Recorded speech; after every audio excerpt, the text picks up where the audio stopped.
Bismillahirrahmanirrahim. Assalamualaikum warahmatullahi wabarakatuh. Alhamdulillah. Alhamdulillahirabbil alamin wa bihi nasta'in wa ala umuri dunya waddin. Wassalatu wassalamu ala sayyidina Muhammadin wa ala alihi wa sahbihi ajma'in, amma ba'du. Subhanaka la ilma lana illa ma 'allamtana innaka antal alimul hakim. Rabbi shrah li sadri wa yassir li amri wahlul 'uqdatam min lisani yafqahu qawli.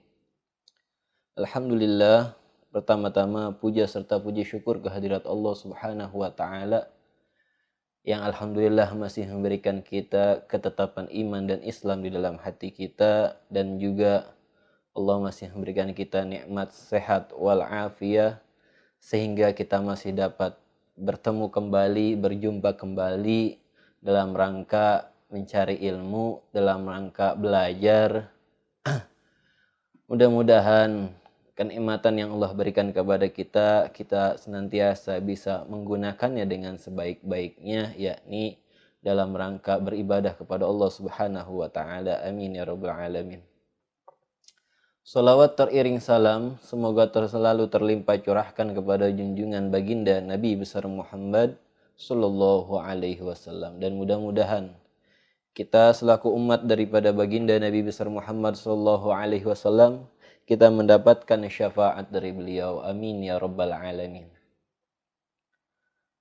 Alhamdulillah, para pemirsa yang dirahmati oleh Allah Subhanahu wa taala, dalam beberapa waktu yang lalu kita sudah membahas tentang hukum nun mati dan tanwin yang berkaitan dengan hukum idgham. Dan alhamdulillah pada kesempatan kali ini kita akan membahas bab yang selanjutnya, yaitu masih dalam bab hukum nun mati dan tanwin, yaitu pada bagian ikhfa. Nah, kalau kita mau bahas tentang ikhfa, kita perinci terlebih dahulu tentang pengertian daripada apa yang dimaksud dengan ikhfa itu. Secara arti, ikhfa artinya adalah sesuatu yang samar. Sesuatu yang samar. Artinya ketika kita membaca huruf dalam Al-Quran yang hukumnya adalah izhar, maka cara bacanya itu samar. Artinya bisa seperti huruf n atau huruf eng kalau kita tapi bukan dengung tapi samar. Dan panjang cara baca daripada hukum ikhfa itu adalah panjangnya itu sekitar 2 harokat, 2 sampai 3 harokat.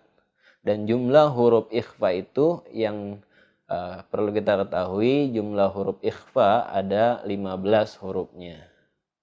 Nah, dalam huruf hijaiyah keseluruhan itu, 15 diantaranya adalah huruf ikhfa. Apa aja huruf ikhfa? Huruf ikhfa itu diantaranya adalah huruf shad, huruf za, huruf tha, huruf kaf, huruf qaf, huruf sa, huruf za, huruf sya, huruf fa, huruf dad, huruf ta, huruf to, huruf ja, dan huruf dha. Nah, itu sebagian huruf ikhfa yang ada di huruf hijaiyah, yaitu ada huruf 15. Jadi cara baca huruf ikhfa itu adalah apabila ada huruf ikhfa yang 15 itu, baik itu shad, dha, sa, dan yang lainnya, jatuh setelah huruf nun mati atau tanwin, baik itu tanwin fathah, tanwin kasroh, ataupun tanwin dhammah, maka hukum bacaannya adalah ikhfa. Dan cara baca huruf ikhfa itu diantaranya, misalkan ada nun mati bertemu dengan huruf shad. Kita cara bacanya adalah dibaca misalnya contohnya as-salatihim, as-salatihim. Nah, hukum huruf nun mati bertemu dengan shad itu cara bacanya samar. Bukan dibaca an-shola begitu, tapi as-salatihim, atau nun mati ketemu za. Nah, gitu. Anzartukum, gitu. Anzartukum, ataupun Contoh pada surat nun mati ketemu sa misalnya min sijil, min sijil, nun mati ketemu huruf sa. Atau anzalna, anzalna, atau anzala, anzala begitu. Atau banyak huruf-huruf yang ada yang bertemu dengan nun mati. Dan misalkan yang bertemu dengan tanwin, contohnya misalnya tanwin dhammah bertemu dengan huruf shad. Baqaratun safra, baqaratun safra. Bacanya itu seperti huruf eng gitu. Jadi agak samar, nggak jelas. Kalau jelas itu baliknya kepada huruf hukum idhar. Kalau kita bacanya ansola gitu, itu hukum idhar. Tapi karena ini ikhfa, jadi bacanya itu agak samar. Atau baqaratun safara. Atau yatima dza makrobah, yatima dza makrobah, tanwin bertemu dengan huruf dza. Seperti itu. Itu adalah contoh di antara hukum ikhfa. Begitu.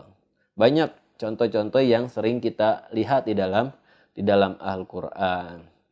Nah, sebab daripada ikhfa, hukum ikhfa itu terjadi diantaranya adalah sebab-sebabnya itu ikhfa dapat terjadi karena dua sebab atau dua keadaan. Keadaan yang pertama, sebab yang pertama adanya sebab nun mati, yang kedua adalah sebab tanwin. Nah, dan sebab yang ikhfa dapat terjadi karena dua sebab ini, sebab nun mati atau tanwin ini dapat dilihat dari beberapa keadaan. Yang contohnya seperti sebab nun mati itu ada dua keadaannya. Yang pertama terjadi pada satu kalimat. Jadi huruf ikhfa, hukum ikhfa itu yang terjadi pada hukum nun mati dan tanwin apabila bertemu dengan nun mati, maka ia terjadi pada dua keadaan. Yang pertama dalam satu kalimat. Contohnya inda atau yanfa'u atau injil. Nah, itu masih dalam satu kata. Ada juga yang terjadi pada dua kalimat. Keadaan yang kedua yang bertemu dengan hukum nun mati itu terjadi pada dua kalimat. Contohnya min ju' atau min dunillahi afwaja, min dunillahi afwaja, atau min syai'in, misalnya kayak gitu. Itu hukum ikhfa apabila bertemu dengan nun mati. Nah, sebab yang kedua, sebab adanya tanwin. Sebab adanya tanwin itu hanya terjadi pada satu keadaan saja. Apa itu? Terjadi pada dua kalimat. Apabila ada huruf ikhfa bertemu dengan tanwin, maka ia terjadi pada dua kalimat saja. Contohnya, misalnya ainun jariyah, ma'in dafiq. Gitu. Itu ainu jariyah.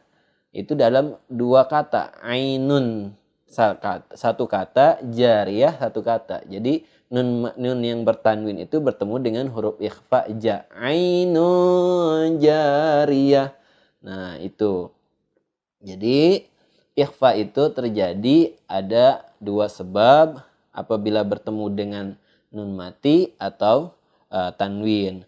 Dan apabila huruf ikhfa bertemu dengan nun yang mati, maka terjadi pada dua keadaan. Keadaan pertama dalam satu kata, keadaan kedua yaitu dalam dua kata. Dan yang ikhfa, huruf ikhfa apabila bertemu dengan tanwin, maka sebabnya itu dia terjadi pada dua kalimat. Gitu. Jadi kalau ada huruf ikhfa bertemu dengan tanwin, pasti kalimatnya itu terjadi pada dua kalimat. Begitu. Berbeda dengan apabila huruf ikhfanya itu bertemu dengan nun mati. Bisa terjadi pada dua kalimat, bisa terjadi pada satu kalimat. Seperti itu. Nah, itu ringkasnya tentang ikhfa. Jadi perlu diulang bahwasanya ikhfa itu adalah yang pertama mesti kita ingat. Cara baca ikhfa itu adalah samar. Samar artinya kalau kita bacanya jelas itu bukan ikhfa namanya. Artinya itu idhar. Kalau kita bacanya secara jelas. Nah, panjang dari ada pembacaan hukum ikhfa itu 2 sampai 3 harokat. Begitu. 2 sampai 3 harokat. Nah, huruf daripada huruf ikhfa ada 15. Itu ada 15 di antara huruf hijaiyah itu. Itu kalau kita mau ringkas huruf yang 15 itu dengan kata-kata so, jasa, kaki, jaset, ditato, jin, dan jun. Nah, itu huruf yang ada pada huruf ikhfa. Ada 15. Ada huruf sod, ada huruf la, ada huruf sa, ada huruf ka, ada huruf qaf, ada huruf sin, ada huruf zai, ada huruf sya, ada huruf fa, ada huruf dod, ada huruf ta, ada huruf to, ada huruf ja, ada huruf da, ada huruf lo. Nah, itu ada 15. Itu adalah huruf ikhfa. Dan cara bacanya adalah 2 sampai 3 harokat. Banyak kalau kita lihat pada ayat-ayat Al-Qur'an yang merujuk pada hukum ikhfa. Di antaranya yang tadi sudah kita bacakan atau kita ulang contohnya, misalnya seperti tadi di sini ada banyak kutubun qaimah, tanwin bertemu dengan qaf. Nasiyatin kadhibah,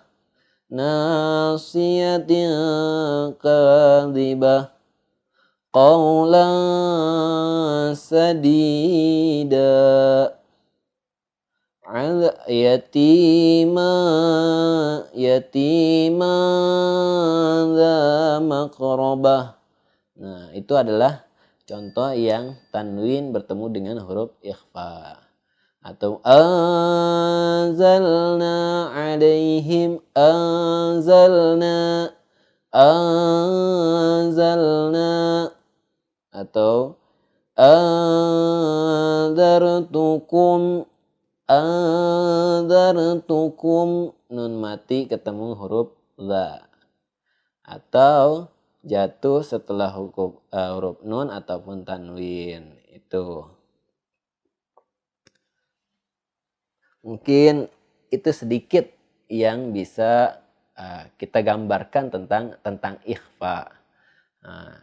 Adapun kita akan membahas tentang ikhfa ini sebenarnya lebih rinci. Begitupun kita kemarin sudah bahas idgham.